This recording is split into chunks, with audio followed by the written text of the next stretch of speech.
we were just talking about playing either decoratively or in a way that is sort of more fundamental. And there are words that people use in the field to describe musicians who participate in this sort of fundamental thing that I'm trying to describe. Coltrane described Elvin's playing as being very professional, a high degree of professionalism. He just made the music sound good. It wasn't that he played rolling triplets or had any particular new style, which he did, but it was that he made the music sound good. And I wondered if you had any comments about, from maybe a Heartfire sound perspective, whether there are any implications. Well, I'm not sure about the word professional. I mean, that's useful, but I mean, what I heard Elvin live from is a very high level of skill and appreciation. You could call that professionalism, you know. And when I played with Alvin, the give and take was very respectful. He was listening very carefully and smiling big time. So he was with you. See, I'm not sure that's professional, but I think that's sympathetic. I think that's psychically correct more than just professional. But I understand where John's coming from if he used that regarding him, because his skill level was so high. Right? He just knew how to play, he knew what to play per situation. Right? That means he was conducting. Elvin was conducting. He was a conductor man behind the drums. Very attuned. Right? Yeah. So. How many conductors can a group have? As many as there can be. You can say that about the band, the Coltrane band, but I don't want to spend any time on that. You know. So it's up to the individual to bring yourself up to that level. So it's not about people, it's not about a band, it's about individual practice. So, and whether or not you're conducting the spiritual or not, that to me is important. That takes care of the music. Spirit first in my case. Everything else follows that. Spirit first and drums. Alvin obviously was spirit first and drums.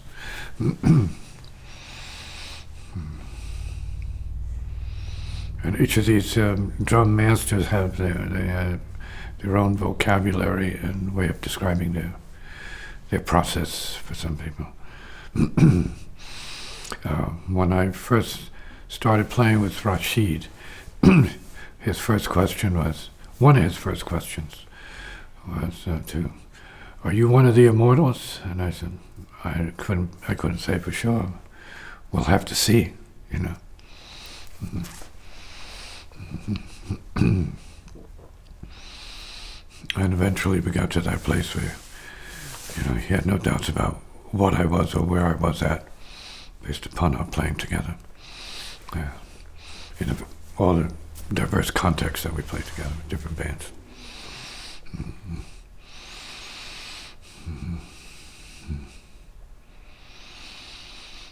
And since he recognized me as a leader, I felt that I was probably doing justice to his ideas and his needs.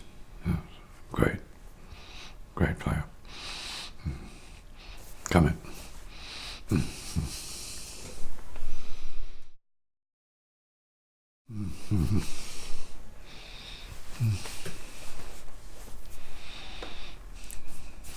Yeah, the question is, the word professionalism was tossed around in conducting music as a drummer.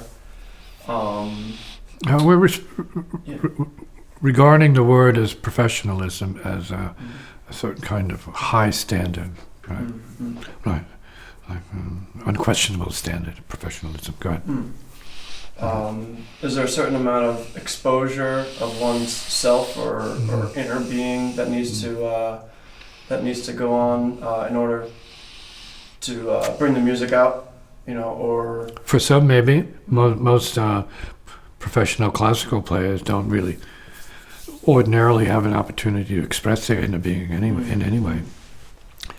Because by rule, they have to play the dynamics that are established already by the composer on a piece of music. So there's no room for other things unless they are also able to play music in such a, let's say, a forum that enables them to express their innermost being. So there has to be room for that. But in jazz, that might be an expectation. Creative music, that's the norm.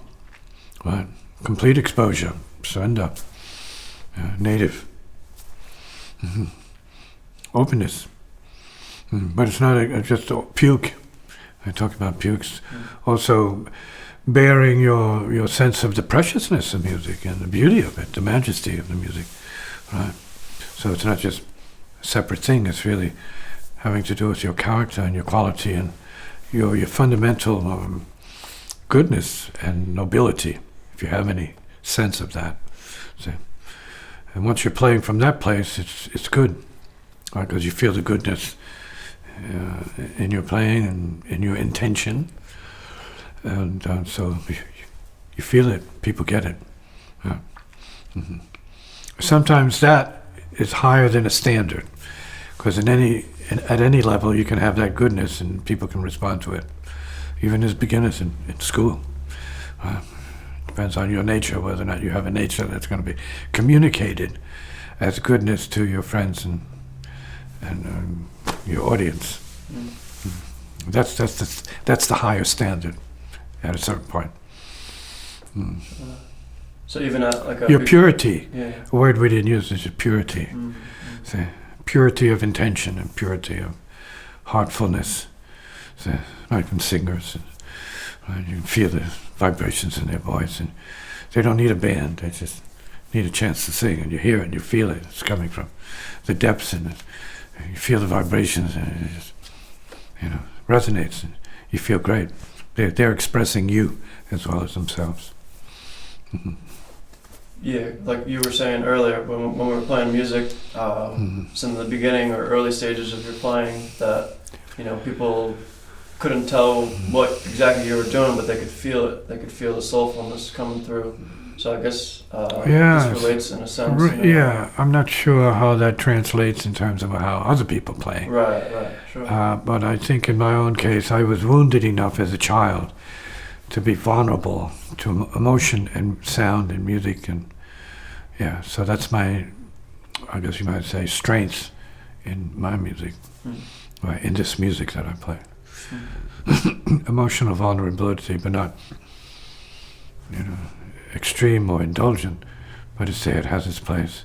The heart feeling has its place in this music. So to call it heart fire sound is appropriate. I won't take that back. I'd say it's not any cultural form particularly, it's its own form.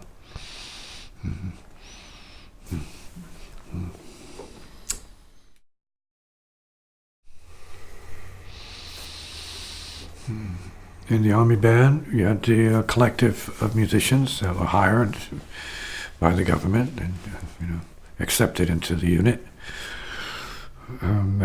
You were there to play American music.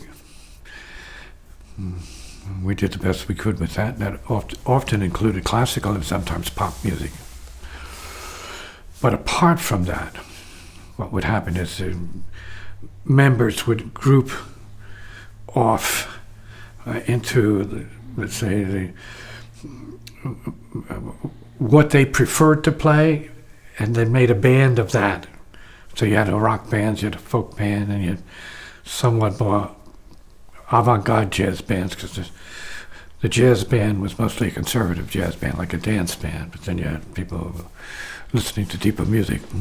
Joe Henderson, John Coltrane, Miles Davis, more abstract music, so not exactly altogether danceable music, but interesting music nevertheless. So it was that kind of gift to a human, to have the best of music, right? Being in the government, right? Let's say, and playing for Americans and the generals. I mean, it's called a general's band, so, first and foremost, the general had to be pleased with what the music was.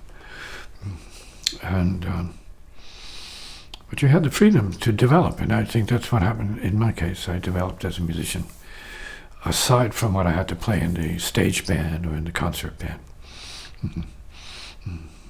Beautiful experience for our purposes, right? And being generally a highly disciplined person, it was easy for me to utilize that to the hilt, right? So I made advancement and was able to play with the Cats, and that was like the best thing of all, was to be able to play and be accepted as a bandsman and go out and tour with the guys. So it make people happy, make them want to dance. A great service. That's service, being of service to the people. How is this music of service to people? I can't say it is in a certain way. It's more extreme, so that means it's more of service to those who are in a certain resonance with this, as a need in their case, say, to hear and feel and experience music in this manner, say, of creative manifestation. And it is thus healing to them, say, as it is healing in the case of my son Rebbe, especially in his case. He has to hear it. He has to hear it live. It's important for him to be there when it's happening. So it affects his chemistry differently in his brain, I guess, in a very special way. It's live. Feels more part of it, which is true for all of us. And so then it becomes an issue of what is healing in music. What is healing in music? What heals in music?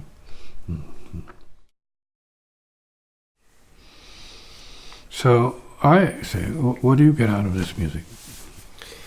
Well, we were just talking about healing.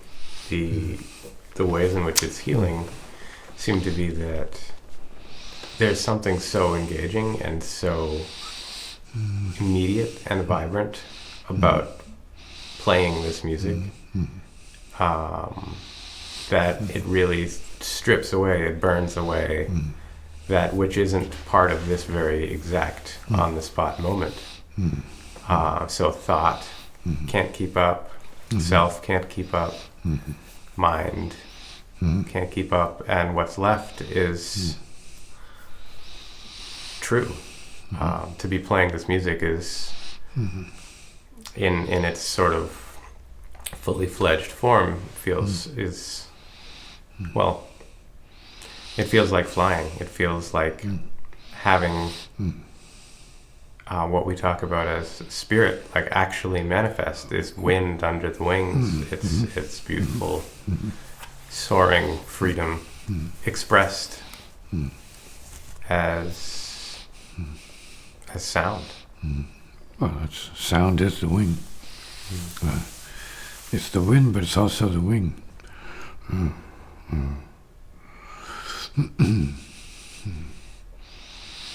And beyond the sound is the spirit, that manifests as sound, but it shows up as intelligence, creative intelligence. So you can get a healing from a note, depending on what the message is for you.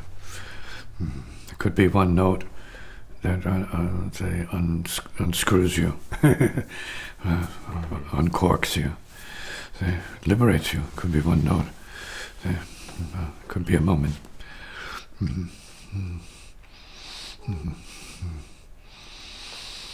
Or it could be the space of the music that creates a healing for some people. We're talking about infinite relaxation at the same time as infinite intensity. It's a paradox. How the two can coexist in what we would call as music, and others would say that's maybe chaos. But such is the universe, anyway. It's the universe.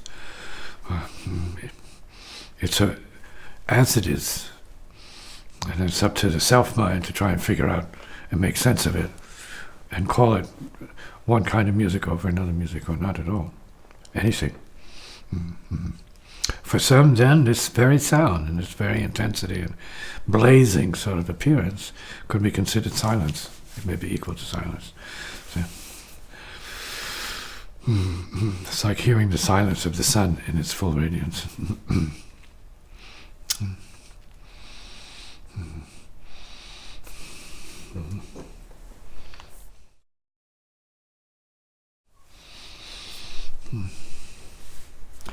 I say that whatever healing you get here goes to your family.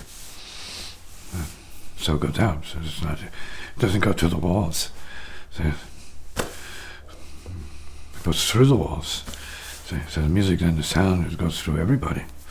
So it's important to have a sense of responsibility for what you play, in the sense that it's an act of compassion and selfless giving to others as part of your own basic native healing, and then your willingness and intention to share with others what is good for you. Come in. Does that, in a sense, does that have to do with, say, playing a type of music, or from a deep place, like playing the blues? Is that like any form become something relatable? Any form we use, every form has the potential, of bringing healing by familiarity. Some people heal, oh, I know that tune, and they feel good, they feel comfortable. Right. See, and others say, I don't know that tune, I feel strange, I don't know what's being played there, it's strange. See, oh, different, it's new. See. And then for others, it's just the sound, the presence of the band is healing. Or the appearance, the musicians walk in and people feel healed. It's like the doctors walked into the room. The healers are here. We wish. We hope. Come in.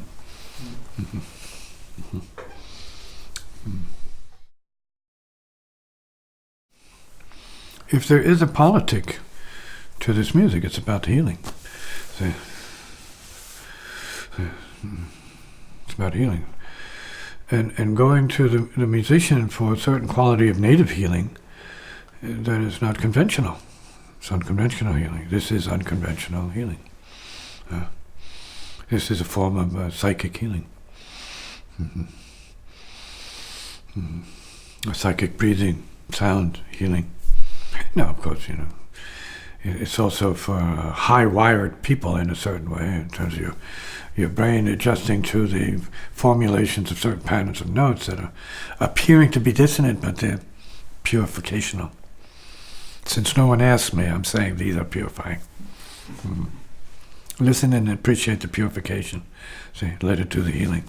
See, it's kind of like working the muscles and the bones and the nerves and the brain matter and emotions and all of that. It's recreating it or allowing it to sort of readjust itself. It's a reset, to say the least.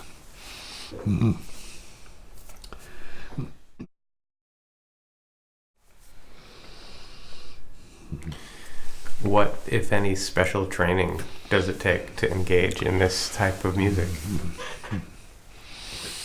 Well, depending on what level you want to play, you're going to need musical training. So let's assume you have mastered your music. Then it's a matter of knowing what you want to do with that music. See, knowing what its healing value is to you, whether it's in classical form or a more open form of music. So it has to have healing value for the individual. From there, you work with other people who have similar needs, see, who are attracted to the music because of how it shows up. See, in terms of the forms you use, or the devices you're using, or the instruments you're using, all of these are factors. See?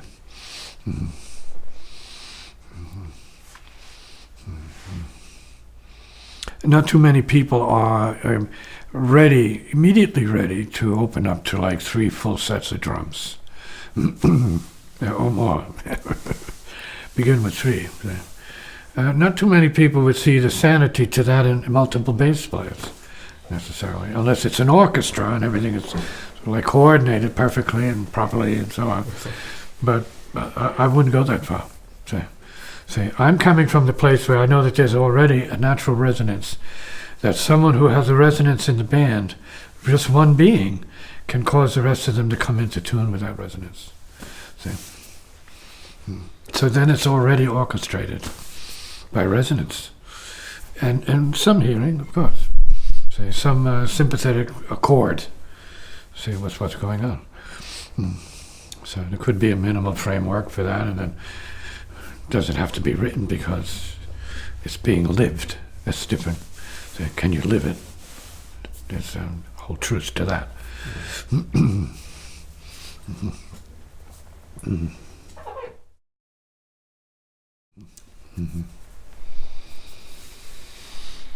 To play this kind of music the way that I play it, the way that I have been allowed to play it over the years, takes lifetimes of musical preparation and development. Because it's not about knowledge, self-intellectual knowledge. So it's not about the culture and what the culture teaches you. It's not taught. See? You have to be caught by the spirit in this way, and then you move in the direction of the wind of the spirit, the inner wind. See? And for me, it started with the drums. I'd say everyone should do that. Find your direction through the drums. You know, try and create a resonance with your own drum pattern, even if you don't know anything about drums. It's not about what you know, it's what you open yourself up to playing, what you allow to come through you. That's native common sense. Just be with it. The healing comes after that. See, if you stay the distance, if you wait, it can come at that. We're not going to guarantee it for anybody, but it certainly can happen. So we are talking about lifetimes of evolution, so that by this lifetime everything is more intuitive and spontaneous and what it is. No thought, nothing, zero. It just happens. Yeah. And the ability to play a standard piece of music is no problem. But the idea is not to play just a mental structure of music. You want to play the universe. The only way to do that is to relinquish attachment and identification with those other forms of music and see if the wind can take you to your place. Reveal itself to you, so you feel, wow, this is the best music I've ever played, and it's my own music. It seems it's given to me this way. So it's great, no problem.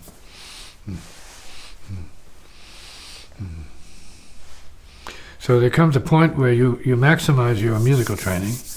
Right? You learn as much as you can learn, and you hope that something takes you from that point on. It's kind of like working your way on the ground all the way to the beach. Say, now I have to cross this water. How am I going to do that? That's what this music's about. You have to fly across. Under your own steam. How do you fly across? Huh? That's the question.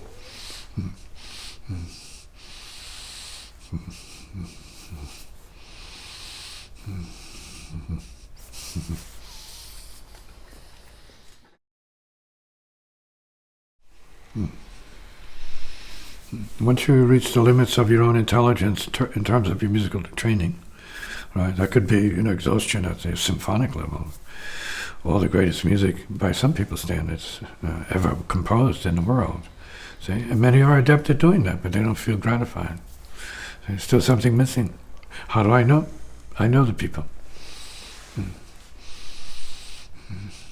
I've lived with the people who ask me, say, wow, you're playing such simple things and they seem so perfect, and they're coming from nowhere, Well, that's the truth of it, That's the mystery, the truth, the answer, all in one. That's the question answered, see? The unanswerable question, in a sense. The void. Emptiness. How do you access the emptiness of music? How do you access the music of emptiness? So then you get you're considering the zone now that is the creative zone of who knows. See? You can't take a leap because there's nowhere to leap to, right? You're already here, right? True. But how do you make your already here-ness equal to the infiniteness of the universe? You have to open up. It's the language for it to open. Is to receive. To receive is to express.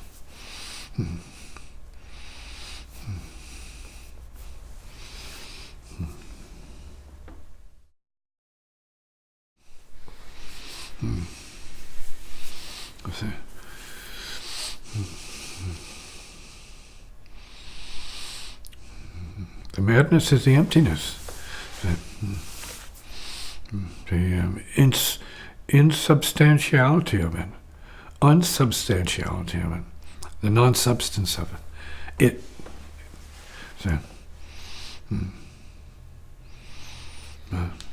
The genuine emptiness or light of it, which then becomes the enlightenment of it, because it's also the death of it at the same time. The enlightenment, death, the death of enlightenment, the death into enlightenment, the death as enlightenment, the enlightenment as death. So we're going way beyond. The form is formless, and formlessness is form. That is gone. It's what is, and the possibility of what isn't is, which is. Because of it being it isn't. So it is the isn't of itself. And then it's a matter of then understanding what the itself is. So the infiniteness of itself.